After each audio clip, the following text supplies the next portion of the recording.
आप सभी भाई बहनों का आध्यात्मिक ज्ञानात्मक चैनल की संध्या बेला ज्ञान कक्षा में एक बार फिर स्वागत है। आज की चर्चा का विषय है मनुष्य, जिसको हमने रंगीन रंग से दर्शाया, यानी कि शास्त्रों में ही कहा गया है कि सभी मनुष्य स्वभाव से रजोगुणी है, लेकिन मनुष्य योनि पाकर आपको में सतोगुणी बनने का एक अवसर है। सतोगुणी बनने पे ही हम विशुद्ध सतोगुणी सत्ता को समझ सकते हैं, उसको उससे हम जुड़ सकते हैं और जन्म मरण के बंधन से मुक्ति पाते हुए आनंद की प्राप्ति कर सकते हैं। लेकिन वीडियो के चित्र में हमने मनुष्य से नीचे की दो अलग अलग दाएं बाएं जो स्थितियां लिखी हैं, वो हमने लिखी हैं तमोगुण की स्थितियां, यानी कि मनुष्य अपने जीवन में सतोगुण की ओर प्रवृत्त ना होते हुए कलयुग के प्रभाव से या सत्संग के अभाव से मनुष्य तमोगुणी बन जाता है, क्योंकि आज कलयुग का प्रभाव है, कलयुग की स्थितियां हैं। एक साधारण मनुष्य की विषय भोगों के ऊपर जो एक लड़ाई झगड़े की स्थितियां बनी हुई हैं, क्योंकि लड़ाई झगड़े का देखिए कोई दूसरा तीसरा चौथा कोई कारण नहीं है। इस संसारी विषय भोग ही लड़ाई का कारण बनते हैं और मनुष्य इस लड़ाई के कारण ही वो तामसी बन जाता है, क्योंकि प्रकृति के तीन गुण हैं, तमोगुण, रजोगुण और सतोगुण। हमने मनुष्य को देखिए रंगीन रंग से दिखाने का अभिप्राय ये एक राशि स्थिति दर्शाई है, और नीचे जो हमने दो स्थितियां दाएं बाएं तमोगुण की दिखाई है, यानी कि जब मनुष्य तमोगुणी बन जाता है, लड़ाई झगड़े पे उतर आता है, उसका कारण देखिए कोई ना कोई विषय भोग होता है। कहीं कहीं तो देखिए शास्त्रों में ऐसा भी कहीं पढ़ने में आता है कि जर जोरू जमीन, ये तीन स्थितियां कुछ ऐसी हैं जिनके ऊपर अक्सर लड़ाई झगड़े का एक केंद्र बना होता है। आज दो देशों के बीच में युद्ध चल रहा है, पिछले एक वर्ष से ये युद्ध चल रहा है। अक्सर हम देखिए साधारण स्थितियों में तो पांच विषय भोगों को गंध, रस, रूप, स्पर्श और शब्द से जोड़ते हैं, लेकिन मैं परमात्मा के आशीर्वाद से इन तकनीकी शब्दों को एक सरल भाषा में 5 एसओ द्वारा जोड़ता हूँ। और ये 5 एस क्या हैं? सुख, सुविधा, स्वाद, सम्मान, सत्ता। आज दो देशों के बीच में जो पिछले एक वर्ष से युद्ध चल रहा है, ये देखिए युद्ध का अभिप्राय लड़ाई झगड़े से है, छल कपट ठगी अनीतिगत कार्यों से है। यानी कि जब जब हम निषेध कर्म करते हैं, पाप कर्म करते हैं, क्योंकि लड़ाई झगड़े की जितनी भी स्थितियां हैं उसको एक अज्ञानता पूर्वक एक तामसी स्थिति ही ली जाती है, क्योंकि अज्ञानता में जैसे कहते हैं ना, अंधकार में आपको में नजर नहीं आता, तो फिर आपको में ठोकरें लगती हैं। ठोकरे को, दुर्घटनाएं को, लड़ाई झगड़े की स्थितियां को, ये सभी शब्द देखिए मिलते जुलते एक ही स्थिति में ले जाते हैं, और वो है तमोगुण की स्थिति। जबकि शास्त्रों में बार बार कहा गया है तमोगुण की निंदा करो, तमोगुण की निंदा करो, और रजोगुण के प्रति उदासीन रहो। देखिए जब मनुष्य रजोगुण के प्रति उदासीन रहेगा, विषय भोगों में उसकी आसक्ति नहीं होगी, यानी सुखों के ऊपर ही ये झगड़े होते हैं। जब सुखों को पाने की आपके बारे कोई इच्छा ही नहीं होगी, हम ज्ञान में स्थिति में रहेंगे, परमात्मा के मार्ग पर चलेंगे, भाईचारे का वातावरण बनेगा। ये सभी स्थितियां मनुष्य का एक दूसरे के प्रति एक सद्भावना की स्थितियां उत्पन्न करती हैं। तभी तो बार बार कहा जाता है कि धर्म प्रथम स्थान पे बने रहना चाहिए, क्योंकि चार पुरुषार्थ जो समझाए गए हैं, शास्त्रों में कहे गए हैं, धर्म, अर्थ, काम, मोक्ष। आज मनुष्य ने धर्म को प्रथम स्थान से हटा इसलिए दिया क्योंकि मनुष्य सत्वगुण को महत्व नहीं देता, अपने कर्तव्य कर्मों का उसको बोध नहीं है।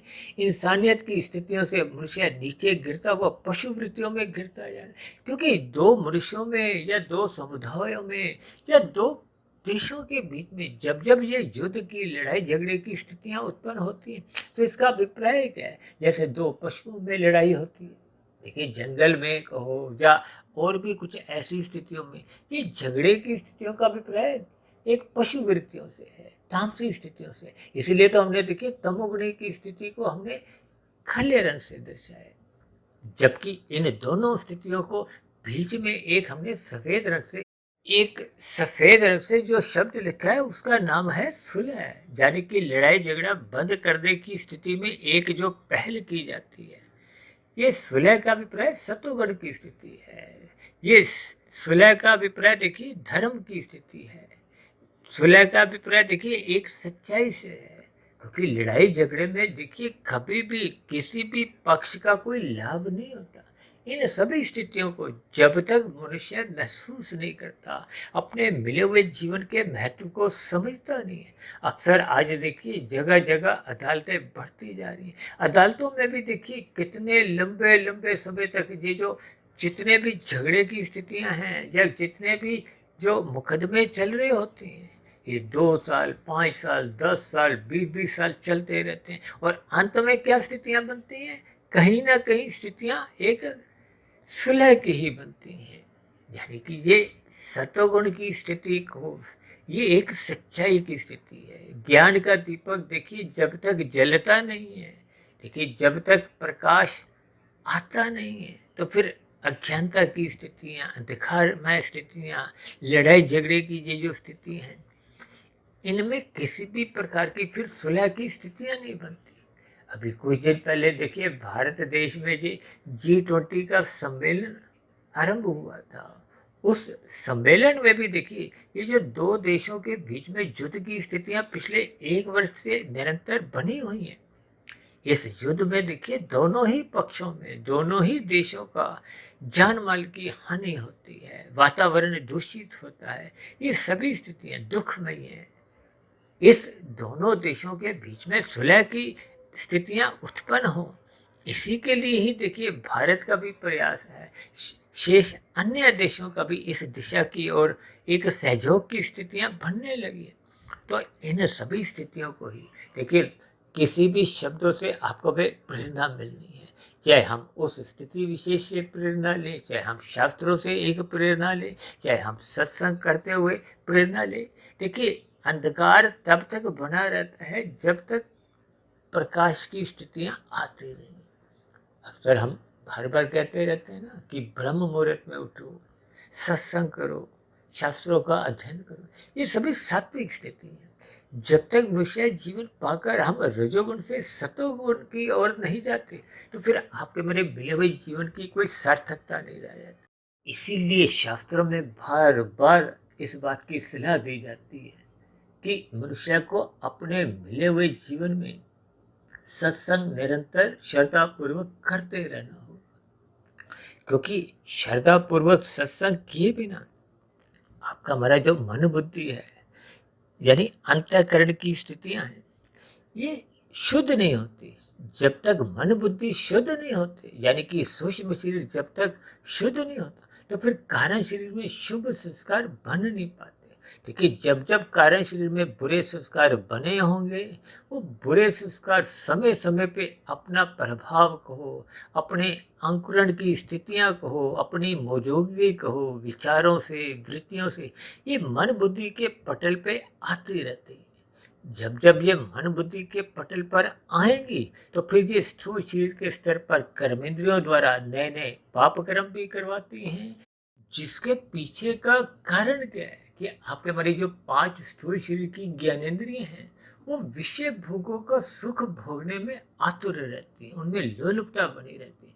यानी कि ये जो मन बुद्धि के स्तर पर जो बुरे संस्कारों की, विषय भोगों की वासना एक तूफानी वेग से आती है, तो फिर ये किसी भी परिस्थितियों में ये भोगे बिना रह नहीं पाती। समाज में देखिए बलात्कार जैसी जो एक स्थितियां हैं, ये हत्या जैसी जो एक स्थिति है, ये सभी स्थितियां देखिए घोर तामसी मानी गई है। इन सभी स्थितियों के भयंकर परिणाम मनुष्य को भुगतने होते हैं, लेकिन मनुष्य अपने मिले हुए जीवन में इन स्थितियों पर विचार नहीं करता। विचार मनुष्य तभी कर पाता है जब मनुष्य श्रद्धापूर्वक सत्संग करता है। उस किए गए सत्संग का फिर ब्रह्म मुहूर्त में मनन करता है, चिंतन करता है, शोध करता है और अपनी यथार्थ स्थिति पर एक सकारात्मक चिंतन करता है कि मनुष्य जीवन का क्या महत्व है। क्योंकि मनुष्य जोनि को देखिए कर्म जोनि कहा गया है। कर्म फल सिद्धांत केवल मनुष्य जोनि पर आकर ही लागू होता है।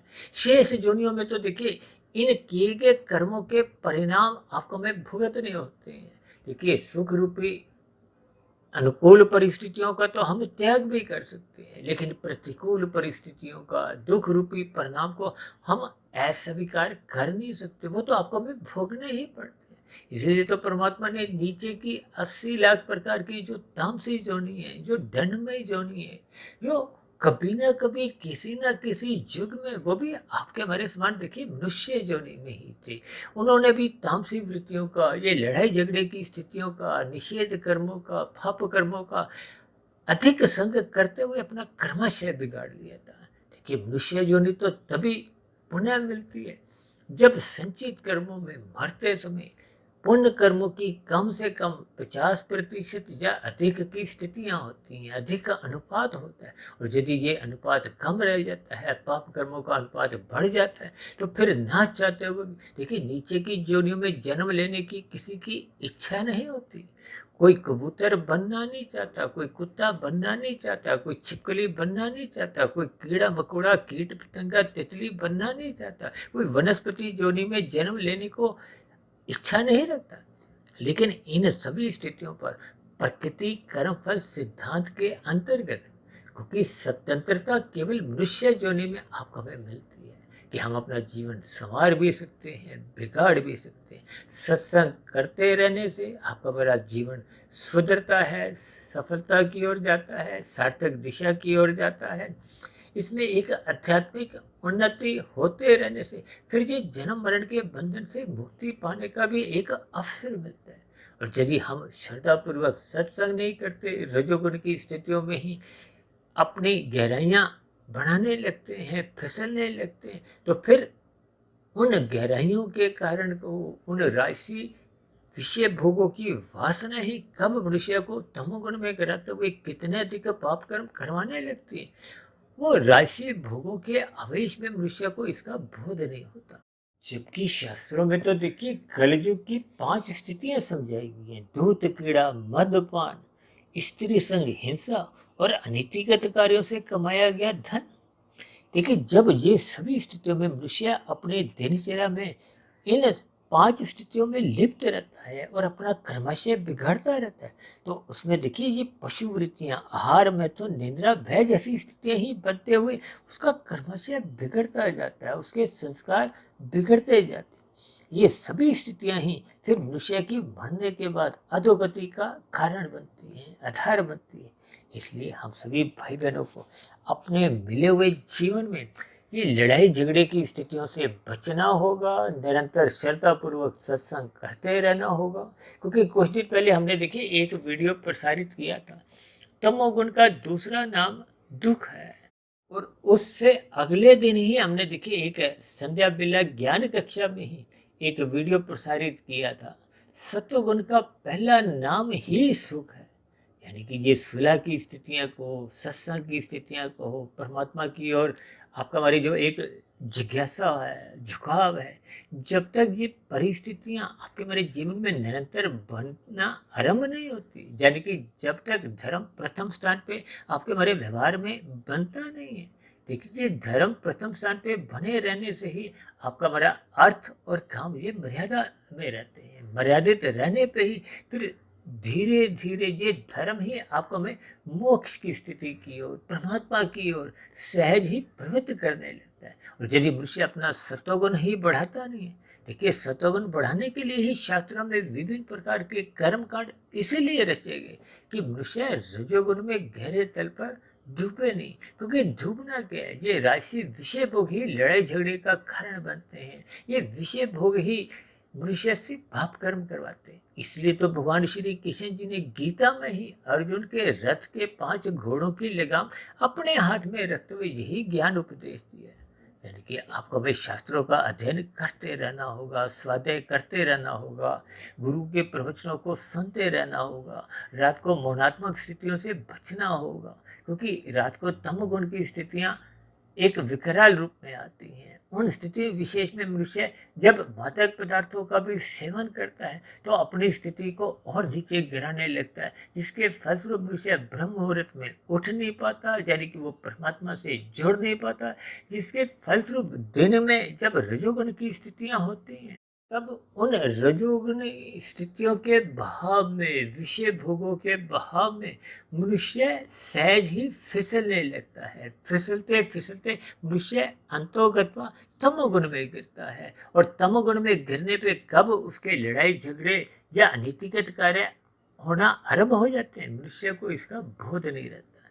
इन सभी स्थितियों पर आपको वे चिंतन करते रहना होगा, यानी कि हम सभी भाई बहनों को सत्वगुण को महत्व देना होगा। इसलिए मैंने देखिए 2 तमोगुण की स्थितियों के बीच में एक समझौता करवाने के दृष्टिकोण से एक सुलह शब्द लिखा है सफेद रंग से। ये सत्वगुण का प्रतीक है, ये धर्म का प्रतीक है, ये गुरु का प्रतीक है, ये शास्त्रों का प्रतीक है। ये आपको हमें परमात्मा की ओर सम्मुख करता है। इन सभी स्थितियों पर सकारात्मक भाव से आपको वे चिंतन करते हुए अपने मनुष्य जीवन के महत्व को समझना होगा, और पशु वृत्तियों से ऊपर उठते हुए अपनी सात्विक स्थिति मजबूत करते हुए उस परम पिता परमेश्वर यानी कि भगवान की दिशा की ओर अपनी जीवन की स्थिति को स्थित करना होगा, साधना आरंभ करनी होगी। तो ऐसी सभी शुभ स्थितियां हम सभी भाई बहनों के जीवन में भी बनना आरंभ हो, ताकि हम सभी भाई बहनों की आध्यात्मिक उन्नति के दरवाजे खुलते जाएं, ताकि एक ऐसी स्थिति विशेष में हम पहुंच जाएं, ताकि आपका हमारा कारण श्री शुभ संस्कार पूर्ण रूप से बन जाएं, ताकि आत्मा के ऊपर किसी भी प्रकार का मल का या राशि विक्षेप का कोई आवरण ना रहे, यानी कि आत्मा पूर्ण रूप से अपनी मूल स्थिति में लौट आए। ये जन्म मरण के बंधन से हम मुक्ति पाते हुए एक मोक्ष की स्थिति यानी आध्यात्मिक शरीर की प्राप्ति कर एक लंबे काल के लिए हम आनंदमय जीवन व्यतीत करें। तो ऐसी सभी शुभ स्थितियां हम सभी भाई बहनों के जीवन में भी क्रमशः बढ़ती जाएं। इन्हीं शुभकामनाओं के साथ चर्चा विशेष को यहीं विश्राम देते हैं। कल सुबह फिर मिलते हैं ब्रह्म मुहूर्त ज्ञान उपदेश कक्षा में। तब तक आप अपने आध्यात्मिक मित्र सुधीर भाटिया फकीर को इजाज़त दें। आप सभी भाई बहनों को बहुत बहुत शुभ रात्रि, और सुबह ब्रह्म मुहूर्त में उठने के लिए मेरी ओर से बहुत बहुत शुभकामनाएं। फिर भी चर्चा से संबंधित आपके मन में कोई प्रश्न उठ रहे हो, कोई मेरी कही गई बातों पर आपको किसी प्रकार की कोई आपत्ति हो, मतभेद हो, तो नीचे दिए गए कमेंट बॉक्स पर आपके प्रश्नों का, आपके सुझावों का और आपकी शिकायतों का सदा ही स्वागत है। अब क्योंकि हमने एक नई वीडियो 2, 2.5, 3 मिनट की बनाना आरंभ की है, जिसका नाम देखिए प्रश्नोत्तर ज्ञान कक्षा है। उस प्रश्नोत्तर ज्ञान कक्षा में आप अब तक की प्रसारित जो 1800 से अधिक वीडियो हो चुकी हैं, उनसे संबंधित किसी भी विषय पर आप अपने प्रश्नों को प्रश्नोत्तर ज्ञान कक्षा में या इन वीडियो के नीचे कमेंट्स बॉक्स पर आप अपने प्रश्नों को लिख सकते हो। तो अब चर्चा विशेष को यही विश्राम देते हैं। आप सभी भाई बहनों का चर्चा विशेष को ध्यानपूर्वक सुनने के लिए बहुत बहुत धन्यवाद।